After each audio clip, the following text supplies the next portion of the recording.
మీ ద్వారా నాకు ఏ సమస్య మీరు తెలియజేసినా కూడా నేను అక్కడికి వెళ్ళడానికి, దాన్ని అడ్రస్ చేయడానికి నాకు ఇష్టం.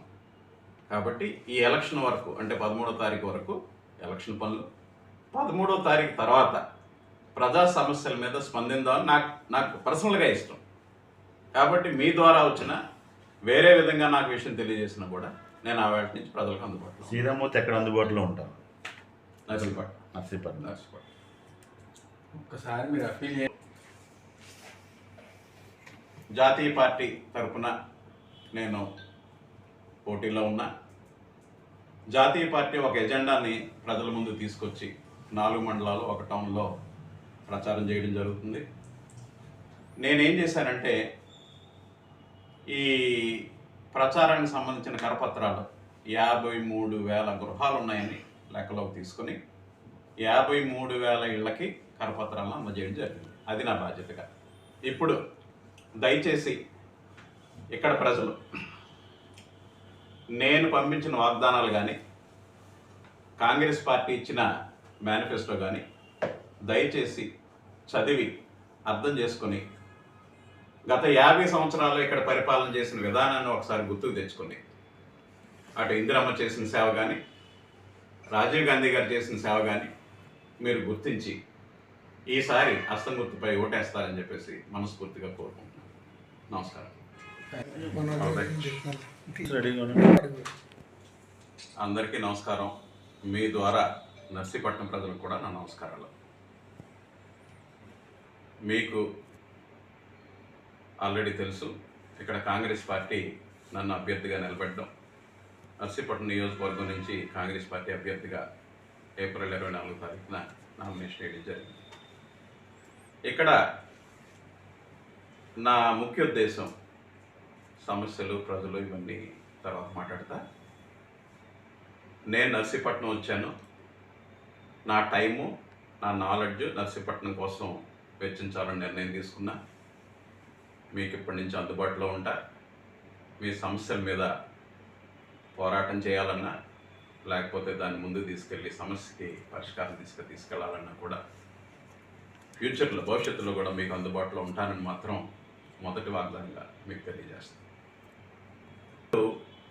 కాంగ్రెస్ పార్టీ అధికారం కోల్పోయి 10 సంవత్సరాలు అయింది. మన రాష్ట్రంలో మళ్ళీ ప్రజల స్థితిగతులు నార్మల్ స్థితి తీసుకురావాలని చెప్పేసి ఒక మంచి మేనిఫెస్టోని ఈ ఎలక్షన్ సందర్భంగా కాంగ్రెస్ పార్టీ తీసుకురావడం జరిగింది. ఇందులో ముఖ్యంగా తెలుగుదేశం కానీ, గత 5 సంవత్సరాలు వైఎస్ఆర్సీపీ కానీ ప్రత్యేక హోదా మీద పోరాటాలు, దొంగ పోరాటాలు చేసినా ఫలితం రాలేదు. కాబట్టి మేము మొట్టమొదటి సంతకంగా, ఈ సంతకం సెంట్రల్ గవర్నమెంట్ నుంచి రావాలి కాబట్టి రాహుల్ గాంధీ గారు సెంట్రల్ మేనిఫెస్టోలో పెట్టడం జరిగింది. ఆంధ్రాకి ప్రత్యేక హోదా 5 సంవత్సరాలు కాదు 10 సంవత్సరాలు అని చెప్పేసి నేను మేనిఫెస్టోలో కూడా దాన్ని మొదటి విషయంగా తెలియజేయడం జరిగింది. సో మా మొదటి వాగ్దానం, రాహుల్ గాంధీ గారు ప్రధానమంత్రి అయిన వెంటనే మొదటి సంతకంగా 10 సంవత్సరాలకి ప్రత్యేక హోదా ఇవ్వడానికి నిర్ణయం తీసుకోవడానికి మేనిఫెస్టోలో మొట్టమొదటి వాగ్దానంగా పెట్టడం జరిగింది. 2, నేను మన స్టేట్కి సంబంధించి మనకి లబ్ధి చేకూరే చెప్తున్నా. 2వది, రాజీవ్ గాంధీ మన కాదు ఆంధ్ర ప్రజలందరూ కూడా దీనివల్ల లబ్ధి పొంది రాజశేఖర రెడ్డి గారిని ఒక దేవుడిగా చూశారు. తెలుగుదేశం 5 సంవత్సరాలు రైతు రుణమాఫీ పెట్టలేకపోయారు. తర్వాత వైఎస్ఆర్సీపీ 5 సంవత్సరాలు కూడా రైతు రుణమాఫీ వాళ్ళు ఆచరణలోకి తీసుకురాలేకపోయారు, అంటే వాళ్ళు మేనిఫెస్టోలను పెట్టలేకపోయారు. ఈసారి 2వ వాగ్దానంగా 2 లక్షల రుణమాఫీ ప్రతి రైతుకి ఒకేసారి చేయడానికి అని చెప్పేసి మా 2వ వాగ్దానంగా చేయడం జరిగింది. ఇక గత 4-5 నెలలుగా చూసుకుంటే 5 గ్యారంటీలు ఇచ్చాం.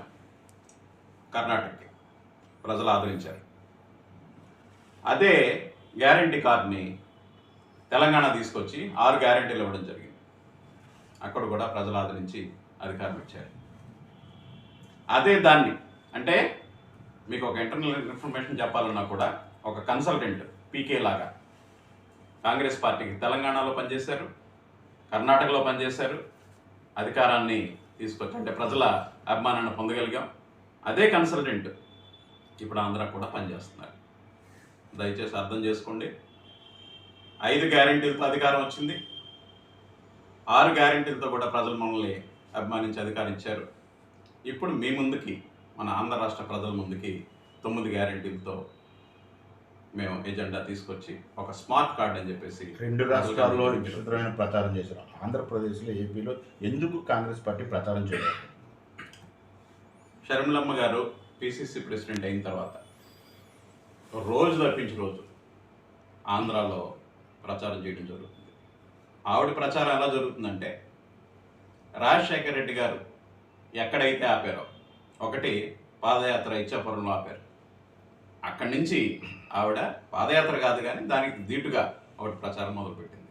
దాంట్లో భాగంగానే అనకాపల్లిలో మనం పెద్ద మీటింగ్ పెట్టడం జరిగింది, మీ అందరికీ తెలుసు. తర్వాత ఆయన ఒక కార్యక్రమాన్ని, ఏది ఆయన చనిపోయే టైంలో రచ్చబండ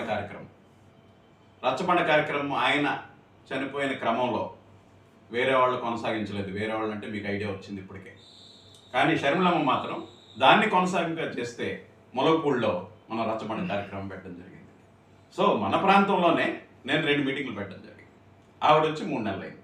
సో 3 నెలల్లో విరివిగా మన కార్యక్రమాలు చేపట్టి ప్రజల ముందుకు వెళ్ళి మనం ఏం చేయబోతున్నామో చెప్పగలుగుతాం. మీరు మీ 9 గ్యారెంటీలని ప్రజలు విశ్వసిస్తారనుకుంటున్నారా? మీరు ప్రజలు విశ్వసించేంత వరకు మేము క్యాన్వాసింగ్ చేస్తూనే ఉంటాం. ప్రజలు విశ్వసిస్తారా విశ్వసించారా అని ప్రశ్నించే హక్కు మాకు లేదు. వాళ్ళు ఒప్పుకునేంత వరకు, వాళ్ళు నమ్మేంత వరకు మేము మా విషయాలు చెప్తూనే ఉంటాం. మమ్మల్ని నమ్మండి అని. సార్ 9 గ్యారెంటీలు ఏంటో చెప్పండి ఒకసారి. 9 గ్యారెంటీలు నేను పాంప్లెట్ రూపంలో, సార్ ఆ పాంప్లెట్ ఇవ్వండి. ప్రత్యేక హోదా 9 గ్యారెంటీలు పాంప్లెట్. చాలా కాలం నుంచి అడుగుతున్న ప్రశ్న, చాలాసార్లు మేము సమాధానం చెప్పడం జరిగింది. శాసనాలు చేసేవాళ్ళు ఎవరు? ఇటు ఆంధ్రాలో శాసనసభ, అటు ఢిల్లీలో పార్లమెంట్. పార్లమెంట్లో ఏదైనా మాట్లాడితే రికార్డ్ చేస్తూ ఉంటారు. ఎందుకు? ప్రతి మాట కూడా ఈజ్ ఎ రికార్డ్. ఎవరైనా ఒక మనిషి చనిపోయే ముందు ఏ మాట చెప్పినా రికార్డ్ చేస్తారు అంటే అది రికార్డ్, అది వాంగ్మూలం. ఓకే, ఆ వేళ తొందరపాటుగా స్టేట్ విభజించడం జరిగింది. అదే తొందరపాటుగా విభజన హామీలన్నీ చెప్పడం జరిగింది. విభజన హామీలన్నీ చెప్పిన తర్వాత ఒక ప్రధానమంత్రి నోటు పెట్టిన తర్వాత అది చట్టం అయినా కాకపోయినా కూడా తర్వాత వచ్చే ప్రభుత్వం దాన్ని ఆచరించాల్సిన అవసరం ఉంది. కానీ తర్వాత వచ్చిన ప్రభుత్వం దాన్ని ఇంప్లిమెంట్ చేయడం ఇష్టం లేక, మీరు చట్టం చేయలేదండి, కాగితం మీద పెట్టలేదండి, దాని మీద రాయలేదండి, మన్మోహన్ సింగ్ ఎప్పుడు కూడా ఈ పాపంలో ఎవరూ బాధ్యులు కాదన్నట్టు అన్ని పార్టీలు కలిపి కాంగ్రెస్ పార్టీని బదనాం చేశాయి. ఈవేళ స్టేట్ విడగొట్టకూడదని సిపిఎం వారు తప్పించి ఎవరైనా చెప్పండి, మేము అందులో భాగం పంచుకోలేదు, మేము సంతకం పెట్టలేదు, మేము లెటర్ ఇవ్వలేదని